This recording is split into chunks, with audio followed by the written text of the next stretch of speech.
لله الحمد لله نحمده ونستعينه ونستغفره ونعوذ بالله من شرور أنفسنا ومن سيئات أعمالنا من يهده الله فلا مضل له ومن يضلله فلا هادي له ونشهد أن لا إله إلا الله وحده لا شريك له وأشهد أن سيدنا وسندنا وحبيبنا وطبيب ربنا وقلوبنا ومحمودنا ومرشدنا ومولانا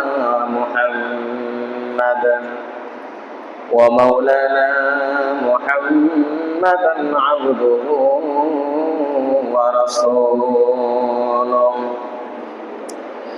الذي أرسله بالحق بشيرا ونذيرا وداعيا إلى الله بإذنه وسراجا وقمرا منيرا فقد قال الله تبارك وتعالى في كلامه المجيد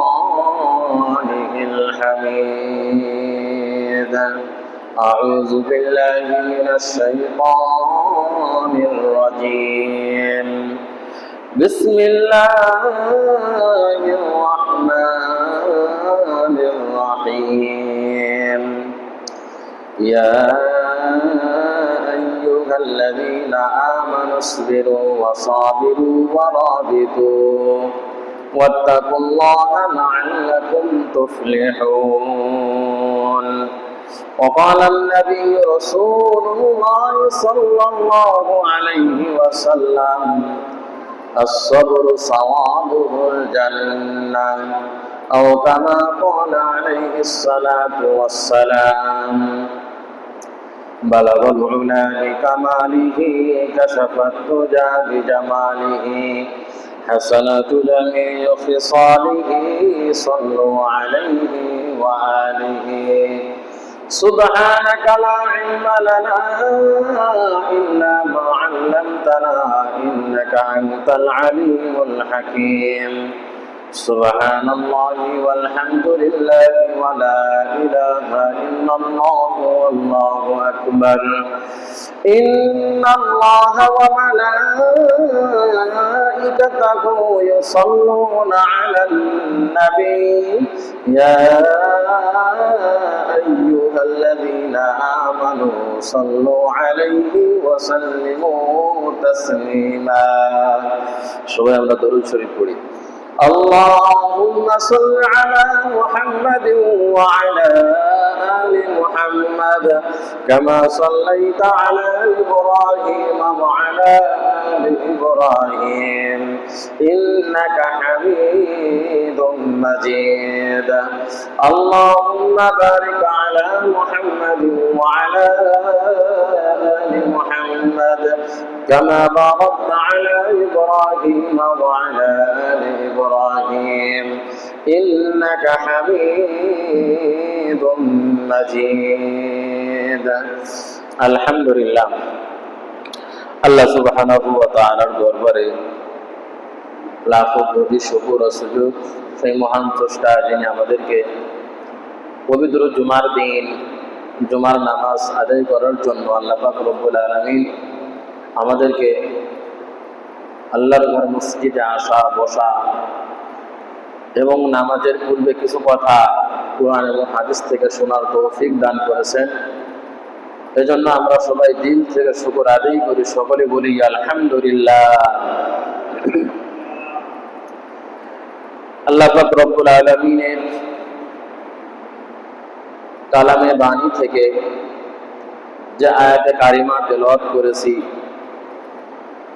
এবং অসংখ্য অগণিত হাদিস মুবারকের ভান্ডার থেকে ছোট্ট একটি হাদিস তেলাওয়াত করেছি। আলোচিত হাদিস এবং আলোচিত আয়াতের উপরে অতি স্বল্প সময়ের জন্য সংক্ষিপ্ত কিছু কথা আলোকপাত করব। আমা তৌফিকি ইল্লা বিল্লাহ। আয়াতে কারিমার সারমর্ম এবং হাদিসের সারমর্ম সবর সম্পর্কে আল্লাহ পাক রব্বুল আলামিন কি বয়ান পেশ করতেছেন। সবর এটা হলো আরবি ভাষা। সবরের বাংলা হলো ধৈর্য ধারণ করা।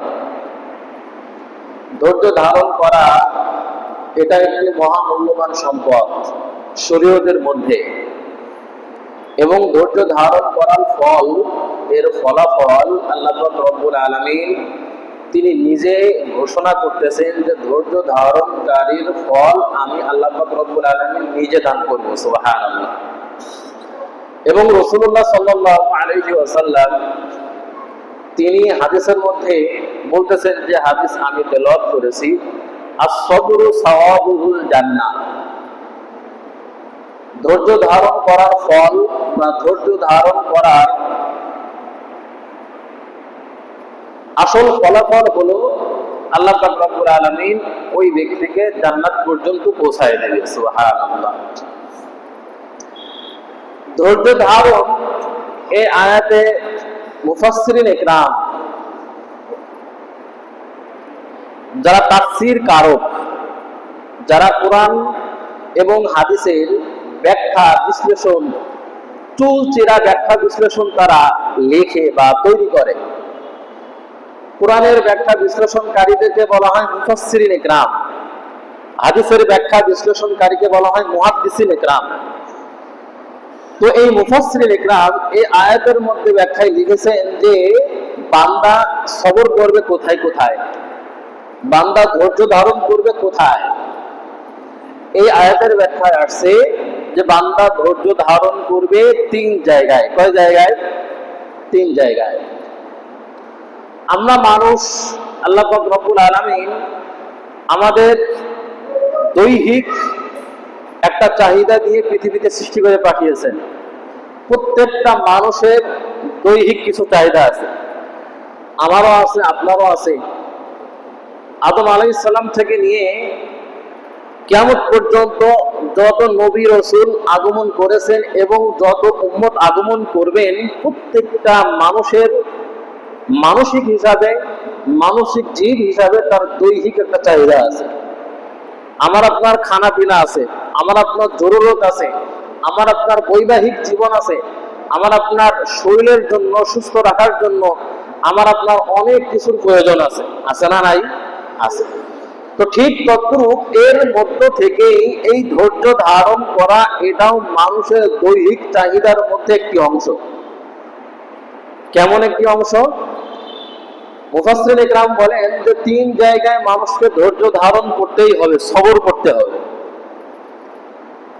1 নাম্বার আস-সাবরু আনিত তাআ, ইবাদতের মধ্যে ধৈর্য ধারণ করতে হবে। 2 নাম্বার আস-সাবরু আনিল মাসিয়া, গুনাহ করার ক্ষেত্রে সবর করতে হবে, ধৈর্য ধারণ করতে হবে। 3 নাম্বার আস-সাবরু আনিল মুসিবা, বিপদ আপদ মুসিবতের ক্ষেত্রে ধৈর্য ধারণ করতে হবে। এই 3টার কথা উল্লেখ করেছেন যে এই 3 জায়গায় মুসলমান এবং সকল উম্মতকে ধৈর্য ধারণ করাই লাগবে, সবর করতেই হবে। ইবাদত বন্দেগীর মধ্যে আমাকে আপনাকে ধৈর্য ধারণ করতে হবে। কেমন করে? ইবাদত বন্দেগীর মধ্যে কিভাবে আমি আপনি সবর করব, ধৈর্য ধারণ করব? নামাজের মধ্যে আমাকে আপনাকে সবরের সাথে নামাজ পড়তে হবে, ধৈর্যের সাথে নামাজ পড়তে হবে। অন্যান্য ইবাদত বন্দেগীর মধ্যে আমার আপনার ধৈর্য থাকতে হবে, সবর থাকতে হবে। আমি আপনি নামাজ পড়তে আসলাম, তাড়াহুড়া করে কোন রকম পড়ে চলে গেলাম, কি সূরা পড়লাম, কি রুকু তাসবিহগুলো পড়লাম, কি দোয়াগুলো পড়লাম, আমার কোনো খেয়াল নাই। আমি আসলাম, এসে আমি টকাটক ভিড় দিয়ে আমি চলে গেলাম। আছে না নাই? আছে। এই ইবাদতের ক্ষেত্রে সবর করতে হবে, সিজদার মধ্যে সবর করতে হবে, কিয়ামের মধ্যে সবর করতে হবে, রুকুর মধ্যে সবর করতে হবে, অন্যান্য দোয়া দরুদের মধ্যে, অন্যান্য ইবাদত বন্দেগীর মধ্যে আপনাকে ধৈর্যের পরিচয় দিতে হবে। এটা আমার কথা নয়, এই আয়াতের ব্যাখ্যায় মুফাসসিরিন ইকরাম বলে যে আস-সাবরু আনিত তাআ, যে সবর হলো ইবাদত বন্দেগীর মধ্যে সবর করতেই হবে। ইবাদত বন্দেগীর মধ্যে কেমন সবর করতে হবে? সাহাবীরা রাসূলুল্লাহ সাল্লাল্লাহু আলাইহি ওয়াসাল্লামের আগমনে অপেক্ষা করতেন, বসে থাকতেন যে রাসূলুল্লাহ সাল্লাল্লাহু আলাইহি ওয়াসাল্লাম আগমন করবেন, ইমামতি করবেন, আমরা তার ইমামতিতে নামাজ পড়ব এবং নামাজ শেষে সুন্নাত পড়ে সকল সাহাবীগণ বসে অপেক্ষা করত যে নামাজ শেষে রাসূলুল্লাহ সাল্লাল্লাহু আলাইহি ওয়াসাল্লাম আমাদের সম্পর্কে কিছু নসিহত করবেন, এই নসিহতটা আমার আপনার জন্য কল্যাণ হবে। সাহাবীরা এই অপেক্ষায় বসে থাকতো, সবর করে বসে থাকতো, ধৈর্য ধারণ করত, যতক্ষণ না নবী রাসূল সাল্লাল্লাহু আলাইহি ওয়াসাল্লাম নামাজের শেষে সাহাবীদেরকে এই এলান না করতেন, কিছু কথা না বলতেন, ততক্ষণ পর্যন্ত একজন সাহাবীও নামাজ শেষ করে বাইর হতেন না যতক্ষণ না রাসূল বাইর হওয়ার কথা বলতেন। তাহলে তাদের ধৈর্য, তাদের ইবাদত আর আমাদের ইবাদত কোথায়? শুধু ফরজটা হওয়া দরকার, কোন রকম শুধু ফরজটা জামাতের সঙ্গে হওয়া দরকার। আমাকে আপনাকে রশি দিয়েও কেউ বেঁধে রাখতে পারবে না, চলে যায় বাইরে। কথা বলেন ঠিক কিনা? রশি দিয়েও বেঁধে রাখতে পারবে না। যদি ইমাম সাহেবের কিরাত একটু লম্বা হয়ে যায়, রুকু সেজদা যদি একটু লম্বা হয়ে যায়, নামাজের পরে কানাকানি শুরু হয়ে যায় যে হুজুর এত বড় লম্বা কিরাত করে আমরা তো দাঁড়াতে পারি না, এত লম্বা রুকু করে আমরা তো এত কি রুকু, হুজুর রুকুতে কি এত তাসবিহ পড়ে আমাদের তো 10-15 বার হয়ে যায়। বলে কি বলে না যে হুজুর সেজদাতে এত কি পড়ে আমাদের তো 15-20 বার সেজদার তাসবিহ পড়া হয়ে যায়। না, সেজদার তাসবিহ সুবহানা রাব্বিয়াল আ'লা, সুবহানা রাব্বিয়াল আ'লা, সুবহানা রাব্বিয়াল আ'লা আপনি এভাবে পড়বেন 3 বার। আমি পবিত্রতা ঘোষণা করতেছি কার? সুবহানা, আল্লাহ পাক রব্বুল আলামিন পবিত্র, রব্বিয়াল আ'লা আমার প্রতিপালক তিনি সমস্ত কৃতকর্ম থেকে পবিত্র। আমার আল্লাহ পাক রব্বুল আলামিন বলেন, ও আমার বান্দা তুমি সিজদায় যে আমাকে পবিত্রতা ঘোষণা করলা, এই ফেরেশতারা তোমরা সাক্ষী থাকো, আমার এই বান্দা আমার কুদরতি পা মোবারকের উপরে সিজদা করে আমাকে পবিত্রতা ঘোষণা করলো। এই আসমানের সকল ফেরেশতা তোমরা সবাই সাক্ষী থাকো, আমি ওই বান্দাকে পবিত্রতা ঘোষণা করলাম। সুবহানাল্লাহ। এখন যদি আপনি সিজদা দিয়ে সুবহান রাব্বিয়াল আলা, সুবহান রাব্বিয়াল আলা, সুবহান রাব্বিয়াল আলা আপনি আপনার মতো করে পড়লেন, তাহলে কি হবে বলেন তো দেখি? ঠিক রুকুতে যে সুবহান রাব্বিয়াল আযীম, সুবহান রাব্বিয়াল আযীম, সুবহান রাব্বিয়াল আযীম আপনি 3 বার পড়বেন, 5 বার পড়বেন, 7 বার পড়বেন, 9 বার পড়বেন, 13 বার পড়বেন, 15 বার পড়বেন, 17 বার পড়বেন, 21 বার পড়বেন, সেটা আপনার ইচ্ছা। আপনি বেদৌ সংখ্যায় যত খুশি তত পড়তে পারেন। একজন বান্দা যখন রুকুর মধ্যে থাকে, একজন বান্দা যখন সিজদার মধ্যে থাকে, এটা আল্লাহ পাক রব্বুল আলামিনের কাছে সবচেয়ে প্রিয় ইবাদত।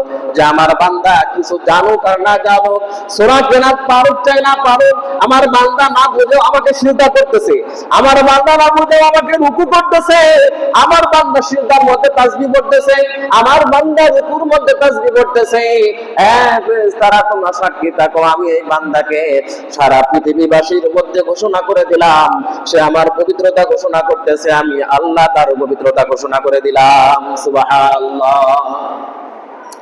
তাহলে নামাজের মধ্যে, অন্যান্য ইবাদতের মধ্যে আমাদের সবর করতে হবে কিনা, ধৈর্য ধারণ করতে হবে কিনা? একজন সাহাবী তিনি নামাজ পড়তে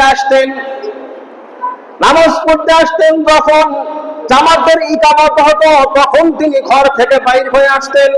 আবার যখন জামাতে রাসূলুল্লাহ সাল্লাল্লাহু আলাইহি ওয়াসাল্লাম সালাম ফিরিয়ে ফেলতেন, আবার তিনি নামাজ শেষ করে বাসায় ফিরে যেতেন। এমন তিনি করতেন একজন সাহাবী। অপর সাহাবীরা দেখে রাসূলের কাছে নালিশ করলেন, ইয়া রাসূলুল্লাহ, অমুকজন সাহাবী তিনি ইকামতের সময় আসে, আবার নামাজ শেষ করার সঙ্গে সঙ্গে ঘরের দিকে চলে যায়। রাসূলুল্লাহ সাল্লাল্লাহু আলাইহি ওয়াসাল্লামের তবিয়ত ছিল একজনের পক্ষে 3 বার পর্যন্ত নালিশ না দেওয়া পর্যন্ত রাসূল কোনো কর্ণপাত করতো না।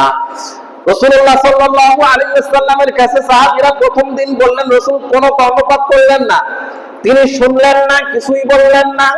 দ্বিতীয়বার আবার বলল, ইয়া রাসূলুল্লাহ, ওই ব্যক্তি শুধু ইকামতের সময় এসে নামাজের মধ্যে শরীক হয়, আবার সালাম ফেরানোর সঙ্গে সঙ্গে ঘরে ফিরে যায়। দ্বিতীয় দিন রাসূল কোনো কথা বললেন না, কোনো উত্তর করলেন না। আবার তৃতীয় দিন সাহাবীরা বললেন, ইয়া রাসূলুল্লাহ, ওই অমুক সাহাবী ইকামতের সময় নামাজের মধ্যে আসে, সালাম ফেরানোর সঙ্গে সঙ্গে আবার ঘরে ফিরে যায়। এবার রাসূলুল্লাহ সাল্লাল্লাহু আলাইহি ওয়াসাল্লাম সাহাবীদেরকে বললেন, চলুন যাই আমরা দেখি, ওই সাহাবী হয়তো ঘরের মধ্যে কোনো বিপদে পড়েছে, আমরা যাই দেখি। আল্লাহ রাসূল এবং সকল সাহাবীদেরকে নিয়ে ওই সাহাবীর বাড়ির দিকে গেলেন।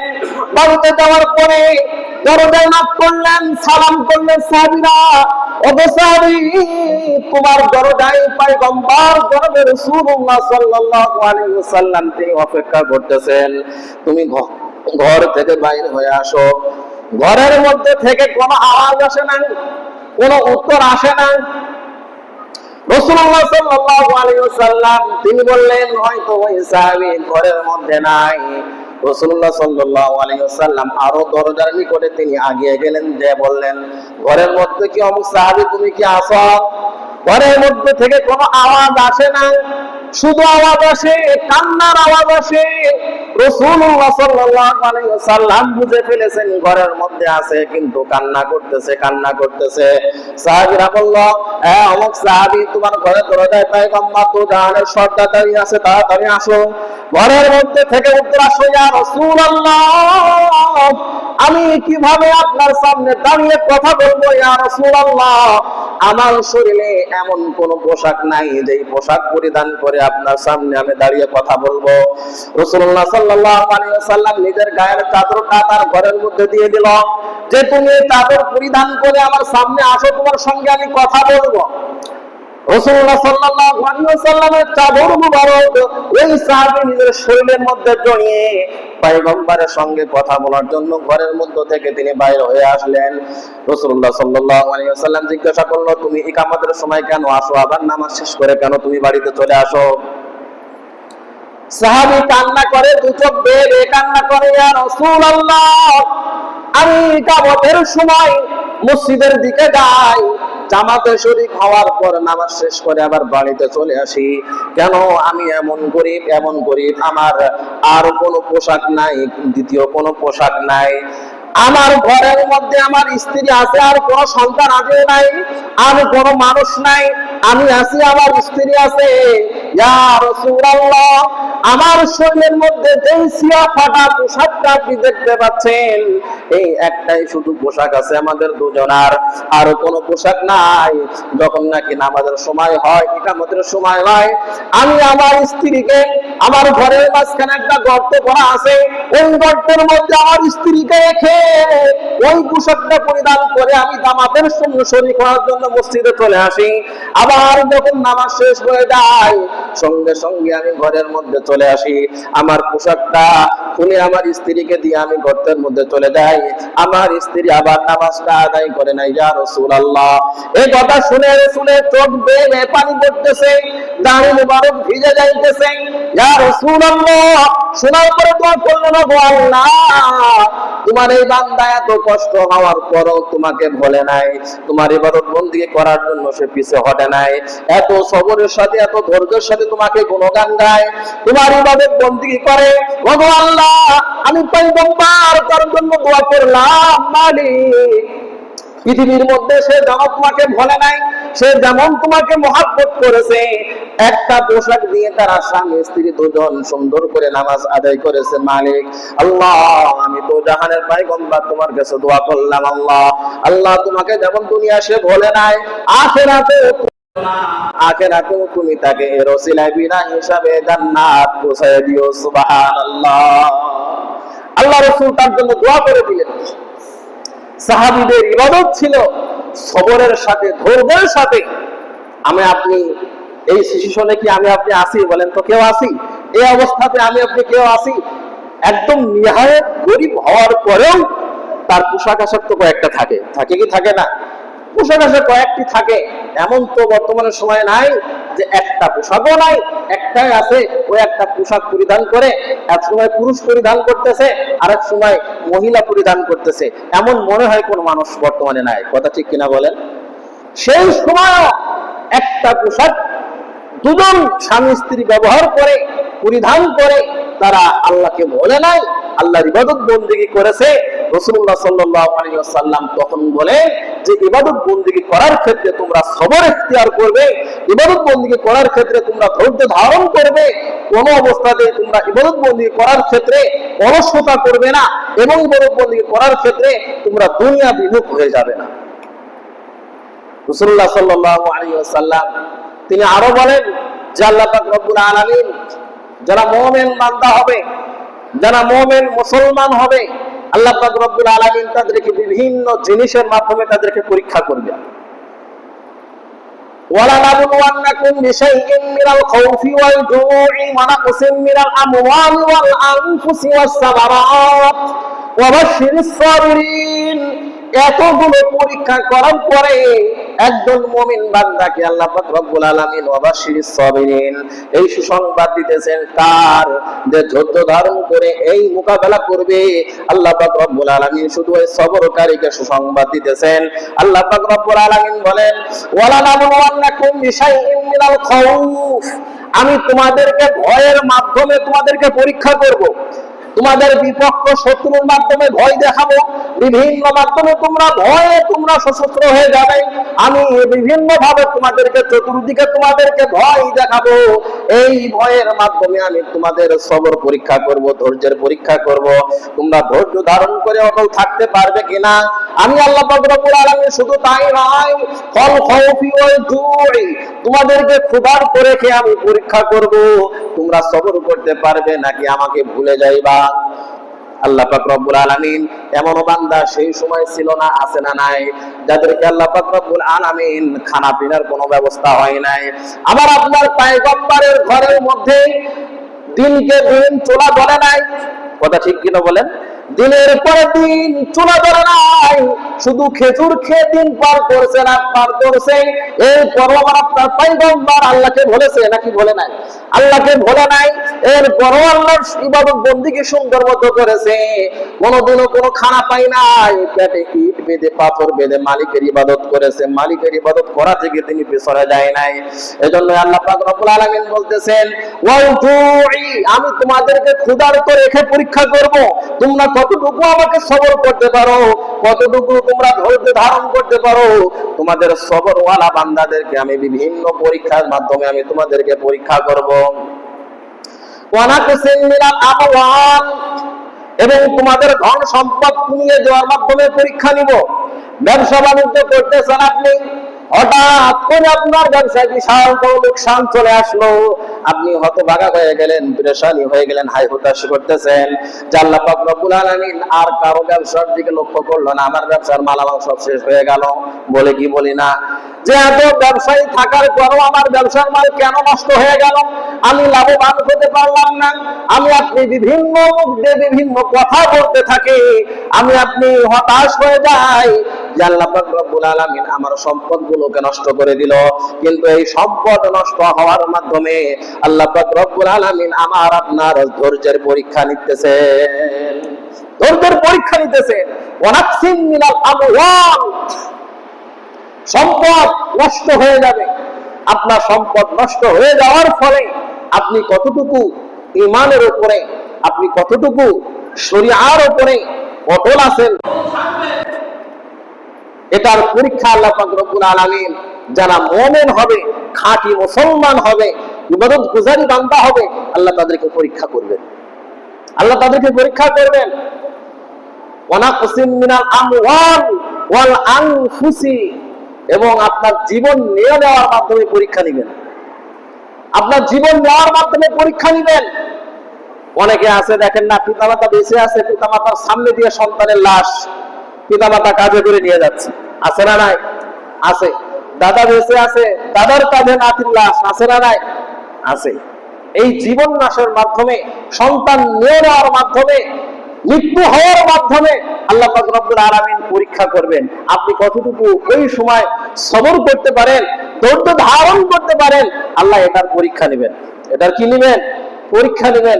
এই যে গত কয়েকদিন আগে আমরা তো কম বেশি সকলে অবগত আছি, ঢাকার উত্তরায় মাইলস্টোন স্কুল কলেজে যে বিমান দুর্ঘটনা হলো, যে বিমান দুর্ঘটনা হয়ে অনেক ছাত্র ছাত্রী শিক্ষার্থী তারা দুনিয়ার থেকে বিদায় নিয়ে চলে গেছে। কম বেশি আমরা অবগত আছি না নাই? অনেক শিক্ষার্থী তারা দুনিয়ার থেকে বিদায় নিয়ে চলে গেছে, মাসুম বাচ্চা। যেই জায়গায় ক্ষতিগ্রস্ত হয়েছে এটা হলো প্লে নার্সারি ছিল, প্রাইমারি স্কুল ছিল ওইটা। অনেক শিক্ষার্থীর শরীর ঝলসে গেছে, আগুনে পুড়ে দগ্ধ হয়ে গেছে, হাসপাতালে চিকিৎসাধীন এখনো পর্যন্ত মারা যাচ্ছে। তারা কি জানতো আমরা দুনিয়া থেকে চলে যাব? তারা কি জানতো? অনেক পিতা মাতা নিজের বুদ্ধিকে ভারসাম্যহীন হয়ে যাচ্ছে, অনেক পিতা মাতা পাগল হয়ে যাচ্ছে সন্তান হারানোর বেদনায়। অনেক পরিবার থেকে দুইটা সন্তানই মারা গেছে, আছে না নাই বলেন? আপনারা নিউজ পড়েছেন, স্ত্রী মারা গেছে, স্বামী মারা গেছে, কলিজার টুকরা সন্তানাদি ছেলে মেয়ে তারা সবাই মারা গেছে। এই যে ওয়ানাকসিম মিনাল আমওয়ালি ওয়াল আনফুস, আল্লাহ পাক রব্বুল আলামিন এই জীবন নেওয়ার মাধ্যমে আমার আপনার ধৈর্যের পরীক্ষা করবেন, আমার আপনার সবরের পরীক্ষা করবেন। এটা হলো সবচেয়ে কঠিন পরীক্ষা, এটা হলো সবচেয়ে হার্ড পরীক্ষা। আমার কলিজার টুকরা সন্তান যখন আমার সামনে দগ্ধ হয়ে মারা যাবে, ওই সময় সবর করা অনেক কঠিন, ওই সময় ধৈর্য ধারণ করা অনেক কঠিন। যদি আমার মুখ দিয়ে এমন কোনো বাক্য, এমন কোনো বাণী কথা বাইর হয়ে যায় যে কথার দ্বারা আমি নাফরমান হয়ে যাব, যে কথার দ্বারা আমি বেঈমান হয়ে যাব, এমন কোন কথা আমার আপনার মুখ থেকে যদি বাইর হয়ে যায়, বিগত যতদিন ইবাদত করেছি সমস্ত ইবাদত বরবাদ হয়ে যাবে। মানুষ যখন কলিজার টুকরা সন্তানাদি দুনিয়ার থেকে বিদায় নিয়ে চলে যায়, মানুষ পাগলের মতো বকতে থাকে, বলতে থাকে, বলে কি বলে না, বলে কি বলে না, বলতেই থাকে। না বুঝের কারণে অথবা বুঝের কারণে যদি এমন কোন বাক্য মুখ দিয়ে বাইর হয়ে যায়, তাহলে ইবাদত বন্দেগী সব শেষ, দুনিয়া আখিরাত সব শেষ হয়ে যাবে। খসিরাত দুনিয়া ওয়াল আখিরাত, দুনিয়াও শেষ, আখিরাতও শেষ। তাহলে সবর, এই সবর ইখতিয়ার করা, এটা হলো প্রাণ নাশের মাধ্যমে, জীবন নেওয়ার মাধ্যমে, মৃত্যু ঘটানোর মাধ্যমে আমার আপনার ধৈর্যের পরীক্ষা করবেন কে? আল্লাহ। এই মুখের জবানের মাধ্যমে আমার আপনার জিন্দেগির ইবাদত শেষ হয়ে যাবে। এমন একটি কথা যদি মুখ দিয়ে বাইর হয়ে যায় যে আল্লাহ পাক রব্বুল আলামিন কোন সন্তান দেখে নাই, আমার সন্তানটাই দেখলো, এত সন্তান জীবিত আছে, কোন এত স্কুল থাকতে স্কুলে কেন প্লেনটা পড়লো, এত সন্তান জীবিত থাকতে আমার সন্তানটা কেন নিয়ে নিল, আমার সন্তানের প্রতি আল্লাহ নজর করেছে। বিভিন্ন ভাবে আমি আপনি যদি বলতে থাকি, এই কথা বলার মাধ্যমে আমার আপনার জীবনের ইবাদত সবগুলো শেষ হয়ে যাবে।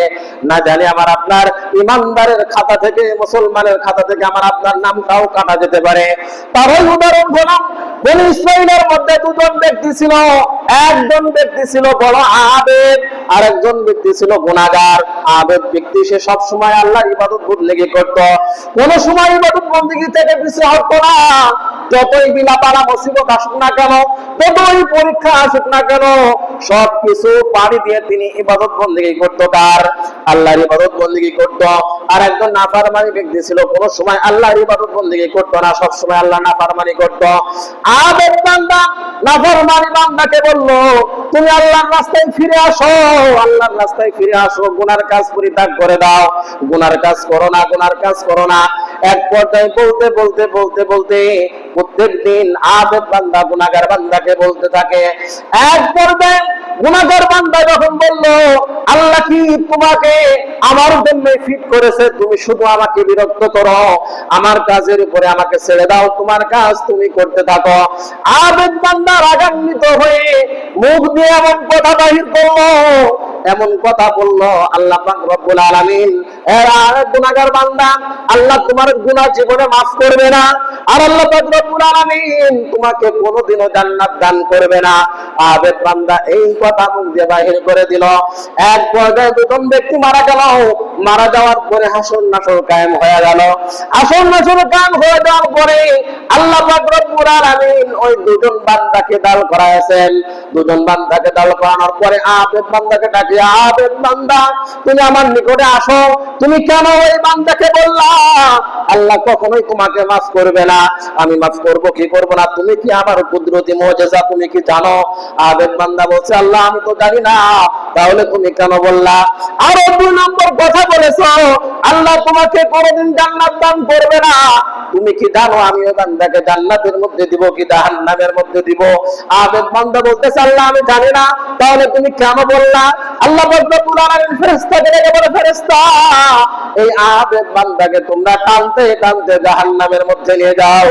আর আল্লাহ রব্বুল আলামিন বলবে, ফেরেশতা এই নাফরমানি বান্দা সে গুনার কাজ সারা জীবন করেছে, কোনোদিন আমার ইবাদত বন্দেগী করে নাই, আমার নাফরমানি করেছে, কিন্তু যখন মৃত্যু শয্যায় শায়িত আছে, মৃত্যুর আগ মুহূর্তে এই নাফরমানি বান্দা এমন ভাবে আমার দরবারে তওবা করেছে, আমি আল্লাহ পাক রব্বুল আলামিন তার তওবাকে কবুল করেছি। সুবহানাল্লাহ। যাও যাও যাও, এই নাফরমানি বান্দাকে তুমি জান্নাতের মধ্যে নিয়ে যাও। সুবহানাল্লাহ। শুধু মুখ দিয়ে একটা কথা বাহির করছে, 2টা কথা, 2টা অভিশাপ দিয়েছে যে আল্লাহ তোমার গুনাহকে মাফ করবে না, আল্লাহ তোমাকে জান্নাত দান করবে না। মানুষ যখন আমার আপনার চোখের সামনে অনেক অহেতুক গুনাহের কাজ করতে থাকে, ফাহিশা কাজ করতে থাকে, অশ্লীল কাজ করতে থাকে, তখন কিন্তু আমি আপনিও কিন্তু এমন কথা বলে থাকি। ভেবে দেখেন, আমি আপনি যদি একটু নামাজি হয়ে থাকি, একটু নামাজ পড়ে থাকি, আমার মুখে যদি দাড়ি থাকে, আমি যদি একটু 5 ওয়াক্ত নামাজ পড়ে থাকি, আমি আপনিও কিন্তু অনেক সময় রাগের মাথায় কিন্তু এমন কথা বলে থাকি যে কোনোদিন নামাজ পড়ো নাই, আজকে আসছে নামাজ পড়তে, কি হবে নামাজ পড়ে? বলে কি বলি না? যে কোনোদিন খবর থাকে না, আজকে আসছে নামাজ পড়তে, যে কোনোদিন ইবাদত বন্দেগী করার প্রতি তোমার কোনো ইচ্ছাই নেই, সারা জীবন গুনার কাজের মধ্যে লিপ্ত আছো, আর আজকে আসছে নামাজ পড়তে। বলে কি বলি না? এই যে সামান্য কিছু কথা, ইবাদত বন্দেগী কবুল আমারটা হয়েছে কিনা আমি কি বলতে পারবো? বলেন তো দেখি। আল্লাহর কাছে হয়তো ওই বান্দা গুনাহ করতেছে, কিন্তু আল্লাহ পাক রব্বুল আলামিন মৃত্যুর সময় হয়তো তার মুখে কালিমা জারি করবে, আমি ইবাদত বন্দেগী করতেছি, হয়তো মৃত্যুর সময় আল্লাহ না করুক আমি আপনি নাফরমানি হয়ে মৃত্যুবরণ করতে পারি। কথা ঠিক কিনা বলেন? এজন্য কোন বান্দা কি করতেছে আমরা ওদিকে খেয়াল না করে আমি যদি ইবাদত বন্দেগী করতে পারি, এটার শুকরিয়া আদায় করব আল্লাহর কাছে, আর নাফরমানি বান্দাদেরকে আল্লাহর পথে আমরা ডাকতে থাকবো, আল্লাহর পথে আমরা ডাকতে থাকবো। যদি ডাকার ক্ষেত্রে ওই বান্দা যদি আমার সঙ্গে বেয়াদবি করে, ওই বান্দা যদি আমার সঙ্গে খারাপ আচরণও করে, এরপরও আমি আপনি কিন্তু রাগের মাথায় তার সঙ্গে কিন্তু খারাপ আচরণ করতে পারি না, খারাপ আচরণ করতে পারি না। ঠিক এই যে বনি ইসরাইলের আবেদ বান্দা, সে কিন্তু রাগের বশতে সে ইবাদত বন্দেগী করেছে, তাকে তো ঠিকই আল্লাহর রাস্তায় ডেকেছে, তাকে ইবাদত বন্দেগী করার পথে ডেকেছিল, কিন্তু সে বলেছে কি যে তুমি কি আমার জন্যই আল্লাহ তোমাকে ফিট করেছে, তুমি শুধু আমাকে বিরক্ত করো, আমার কাজের উপরে তুমি আমাকে ছেড়ে দাও, তোমার কাজ তুমি করতে থাকো। আবেদ বান্দা রাগের বশতে 2টা অভিশাপ দিল যে আল্লাহ তোমার গুনাহ মাফ করবে না, তোমাকে জান্নাত দিবে না। কিন্তু এর উল্টা হয়ে গেল, হাসরের ময়দান কায়েম হয়ে গেল, আল্লাহ পাক রব্বুল আলামিন তার নাফরমানি বান্দার গুনাহকে মাফ করে নাফরমানি বান্দাকে জান্নাত দান করলেন, আর আবেদ বান্দাকে জাহান্নামের মধ্যে দান করলেন। এই জান্নাত জাহান্নামের মালিক কে বলেন তো দেখি? আল্লাহ। আমার আপনার গুনাহ মাফ করবেন কে? আল্লাহ। আমি আপনি তো কাউকে বলতে পারি না যে আল্লাহ তোমার গুনাহ মাফ করবে না, আল্লাহ তোমার ইবাদত বন্দেগী কবুল করবে না, তোমার নামাজ হচ্ছে না, এটা তো আমরা বলতে পারি না। হ্যাঁ, শরীয়তগত দিক দিয়ে কিছু মাসলা মাসাইল আছে যেগুলো জানা না থাকলে ইবাদত বন্দেগী কবুল না হওয়ার শর্ত আছে, ইবাদত বন্দেগী কবুল না হওয়ার শর্ত শারায়েত আছে। এদিকে লক্ষ্য করে বলা যেতে পারে যে আপনি যেই নামাজ পড়তেছেন, এইভাবে যদি আপনি নামাজের মধ্যে কেরাত অশুদ্ধ বলেন, নামাজের মধ্যে যদি আপনি সুন্দরভাবে রুকু তাসবিহগুলো, সিজদা তাসবিহগুলো, রুকু সিজদা কিয়াম সুন্দরভাবে পালন না করেন, তাহলে মাসালাগত দিক দিয়ে এটা বলা যেতে পারে যে আপনার নামাজ হচ্ছে না। কথা ঠিক কিনা বলেন? আপনি যদি নামাজে দাঁড়িয়ে যদি আল্লাহু আকবার, আল্লাহুম্মা সাল্লি আলা মুহাম্মদ ওয়া আলা আলি মুহাম্মদ, আপনি আশিকে রাসূল দাবি করছেন যে না আমি আশিকে রাসূল, আমি নামাজে দাঁড়িয়েই প্রথমে আমি দরুদ শরীফ দিয়ে পেশ করি, দরুদ শরীফ পাঠ করি যে আমি আশিকে রাসূল, যে আমি রাসূলের উপরে দরুদ শরীফ পেশ করতেছি প্রথমেই, তাহলে কি নামাজ হবে? বলেন তো দেখি, তাহলে কি নামাজ হবে? নামাজে দাঁড়িয়েই আমাকে আপনাকে সানা পড়তে হবে, সম্ভব হলে আউযুবিল্লাহ বিসমিল্লাহ সহকারে সূরা ফাতিহা পড়তে হবে। কথা ঠিক কিনা বলেন? কিন্তু সূরা ফাতিহা না পড়ে যদি আমি আপনি কি পড়ি, দরুদ শরীফ পড়ি, দোয়া মাসুরা পড়ি, দোয়া কুনুত পড়ি, অথবা সূরা ফাতিহা বাদ দিয়ে অন্য সূরা পড়ি অথবা অন্য আয়াত পড়ি, তাহলে কি নামাজ হবে? তাহলে তো নামাজ হবে না। এই যে শরীয়তের কিছু মাসাইল গত দিক দিয়ে এই বিধানগুলো যদি আমরা অনুসরণ না করি তাহলে বলা যেতে পারে আপনার নামাজ হচ্ছে না। এই বিধানগুলো অনুসরণ করে নামাজ পড়তে হবে। তাহলে আল্লাহ পাক রব্বুল আলামিন ওয়াল আনফুসি, জীবন নাশের মাধ্যমে, জীবন নেওয়ার মাধ্যমে বান্দার সবরের পরীক্ষা নিতে পারে। ওয়ানাকসিম মিনাল আনফুসি ওয়াস সামারাত, এবং আল্লাহ পাক রব্বুল আলামিন আয়াতের মধ্যে বলতেছেন যে ফসল আদি ধ্বংস করে দেওয়ার মাধ্যমে আমি বান্দার ধৈর্যের পরীক্ষা করতে পারি। অনেক কৃষক মেঘ ধরেছে, মেঘের আগে ফসল কেটে আসছে, ধান সোনালী রঙের হয়ে গেছে, ফসল কেটে ঘরে উঠাবে ভাব, কেটে মাঠে রেখে আসছে, পরের দিন বৃষ্টিতে পুরো মাঠ নদী হয়ে গেছে। হয় কি হয় না? পুরো মাঠ নদী হয়ে গেছে, সমস্ত ধান পানির নিচে তলিয়ে গেছে, নষ্ট হয়ে গেছে। এই জন্য আল্লাহ পাক বলেছেন ওয়াস সামারাত, আমি তোমার ফসল আদি নষ্ট করে দেওয়ার মাধ্যমে তুমি যে মুমিন বান্দা, তুমি যে মুসলমান, আমি তোমার ধৈর্যের পরীক্ষা নিব। আমি তোমার ধৈর্যের পরীক্ষা নিব। তোমার ফসল নষ্ট করে দিলাম আর তুমি আল্লাহকে গালি দিলা, যে আল্লাহ আর কারো ফসল দেখলো না, আমি গরিব মানুষ, আমার কিছু ফসল ছিল আর এই ফসলটাও নষ্ট হয়ে গেল। যদি এই কথা মুখ দিয়ে বাহির হয়ে যায়, বাহির করে ফেলি, তাহলে কি আমার আপনার ঈমান কি সঠিক নাকি বেঠিক? বলেন তো দেখি, বেঠিক।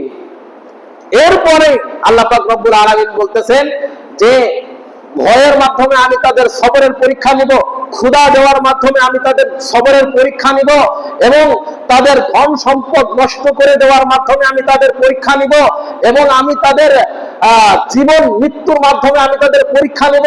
5 নম্বর, ফসল ধ্বংস করে দেওয়ার মাধ্যমে আমি তাদের পরীক্ষা নিব। কোরআনের ভাষায় এই 5টার পরীক্ষার মধ্যে যারা উত্তীর্ণ হতে পারবে, যারা সবর ইখতিয়ার করতে পারবে, আল্লাহ পাক রব্বুল আলামিন এই সবরকারীদের ব্যাপারেই বলতেছেন ওয়াবাশশিরিস সাবিরিন, এই সমস্ত সবরকারীকে তুমি জান্নাতের সুসংবাদ দিয়ে দাও। সুবহানাল্লাহ। আল্লাযীনা ইযা আসাবাতুহুম মুসিবা, আল্লাহ পাক রব্বুল আলামিন কোরআনের ভাষায় তিনি নিজেই বলতেছেন, যখন তোমাদের সামনে মুসিবত আসবে, ক্বালু ইন্না লিল্লাহি ওয়া ইন্না ইলাইহি রাজিউন, তোমরা এই আয়াতে কারিমা তোমরা বেশি বেশি পাঠ করতে থাকো, এটা তোমরা বেশি বেশি তেলাওয়াত করতে থাকো। এখন আমাদের বিষয়টা কেমন হয়ে গেছে? একজন মানুষ মারা গেলেই ইন্না লিল্লাহি ওয়া ইন্না ইলাইহি রাজিউন এই দোয়াটা যখন পড়া হয়, অথবা অন্য সময়ে যদি কেউ পড়ে, তাহলে জিজ্ঞাসা করি ভাই কেউ মারা গেছে নাকি? কথা ঠিক কিনা বলেন? কেমন যেন আমরা এটাকে মৃত্যুর সাথে নির্ধারণ করে ফেলেছি যে মানুষ মারা গেলে শুধু এই দোয়াটাই করতে হয় না। রাসূলুল্লাহ আল্লাহ পাক রব্বুল আলামিন তিনি নিজেই বলতেছেন আল্লাযীনা ইযা আসাবাতুহুম মুসিবা, যখন তোমার সামনে কোনো মুসিবত আসবে, কোনো বিপদ আসবে, কোনো বালা আসবে, তখন তুমি এই দোয়া পড়ো, ইন্না লিল্লাহি ওয়া ইন্না ইলাইহি রাজিউন, আমি আল্লাহ পাক রব্বুল আলামিন তোমাকে ওই বালা থেকে, আমি আল্লাহ পাক রব্বুল আলামিন তোমাকে হেফাজত করব। সুবহানাল্লাহ। এজন্যই যতই বালা মুসিবত আসুক, যতই বিপদ আপদ আসুক, দুনিয়াবি হোক, আসমানি হোক, হাওয়াই বালা হোক, যত বালা মুসিবত আসুক, যেভাবেই হোক না কেন, আল্লাহ পাক রব্বুল আলামিনের জন্য আমরা সবাই আমাদের জানকে উৎসর্গ করতে প্রস্তুত না ইনশাআল্লাহ। আমরা সবাই ইনশাআল্লাহ সবরের সাথে, ইয়াকিনের সাথে, ধৈর্যের সাথে আমরা মোকাবেলা করব যে আল্লাহ পাক রব্বুল আলামিন আমাকে পছন্দ করেন বিধায় আমার ধন সম্পদ নষ্ট হয়েছে, আমাকে পছন্দ করে বিধায় আমার সন্তান আদিকে আল্লাহ পাক নিয়ে গেছেন। আল্লাহর সন্তান, আল্লাহর ধন সম্পদ, আল্লাহর মাল আল্লাহ নেবে, আমার তো কোনো ইখতিয়ার নাই, আমার তো কোনো কি নাই, ইখতিয়ার নাই। মাল সম্পদ ধ্বংস হয়ে যাওয়ার মাধ্যমে আমরা সবর করব, ধৈর্য ধারণ করব যে আল্লাহ পাক দিয়েছেন, আল্লাহ পাক আমারটা নিয়েছেন, হয়তো এর মধ্যে আরো খায়ের বরকত রেখেছে। আমরা এটা বাহির করব যে আল্লাহ পাক রব্বুল আলামিন আমাকে আরো বেশি বেশি ধৈর্য ধারণ করার তৌফিক দান করেন, আরো বেশি বেশি সবর করার তৌফিক দান করেন। আল্লাহ পাক রব্বুল আলামিন আমাদের সকলকেই সর্ব অবস্থায়, সর্বক্ষেত্রে, সকল প্রকার বিপদ আপদ থেকে, বালা মুসিবত থেকে সবাইকে সবরে জামিল করার তৌফিক দান করেন। সকলে বলি আমিন।